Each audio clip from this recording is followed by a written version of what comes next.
বন্ধুরা, ছোট শিশু বা নবজাতক শিশু কেন রাতে জেগে থাকে এবং দিনে ঘুমায়, এটা কিন্তু আপনি দেখে থাকবেন, কিন্তু এর উত্তরটা সঠিক জানেন না। চলুন আজকের ভিডিওতে এটা নিয়ে আমি আলোচনা করব। তার আগে বন্ধুরা, যদি আপনি আমার চ্যানেলে নতুন থাকেন তাহলে এখনই সাবস্ক্রাইব করে দিন, আর সাবস্ক্রাইবের পাশে যে অল বটনটা আছে সেটাকে অন রাখবেন, যাতে আমি যখন ভিডিও আপলোড করব আপনারা সঙ্গে সঙ্গে পেয়ে যাবেন এবং দেখে নিতে পারবেন। বন্ধুরা, প্রতিটা মানুষের শরীরে একটা নিজস্ব ঘড়ি থাকে, একে বলে বায়োলজিক্যাল ক্লক বা জৈব ঘড়ি। এই ঘড়ির নিজস্ব ছন্দ আছে, যাকে বলে সার্কাডিয়ান রিদম। আমাদের মস্তিষ্কের হাইপোথ্যালামাসের মধ্যে এই ঘড়ির অবস্থান, যার নাম পিনিয়াল গ্ল্যান্ড। এই হাইপোথ্যালামাসে থাকা এই পিনিয়াল গ্ল্যান্ড যা আমাদের রাত ও দিনের পার্থক্য করতে সাহায্য করে। এই পিনিয়াল গ্ল্যান্ড বা পিনিয়াল গ্রন্থি থেকে যে হরমোন খরিত হয় তার নাম হচ্ছে মেলাটোনিন, যাকে ঘুম হরমোন বা স্লিপিং হরমোন বলা হয়।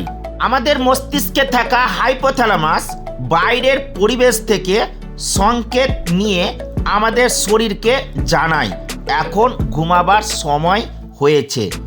নবজাতক শিশুর এই সার্কাডিয়ান রিদম বিকশিত থাকে না।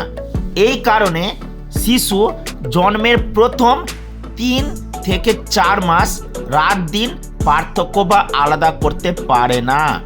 এছাড়াও মায়ের গর্ভে থাকা অবস্থায় দিনের বেলায় মা যখন জেগে থাকেন এবং নড়াচড়া করেন, তখন তার দুলুনিতে গর্ভের মধ্যে থাকা শিশু ঘুমিয়ে পড়ে, এবং যখন মা ঘুমাতে যান তখন সে আবার জেগে ওঠে এবং নড়তে শুরু করে।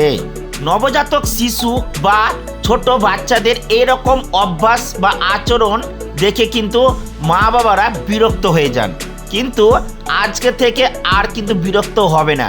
কেন? কারণ তারা কিন্তু জেনে গেছে বাচ্চার এরকম আচরণের আসল কারণ।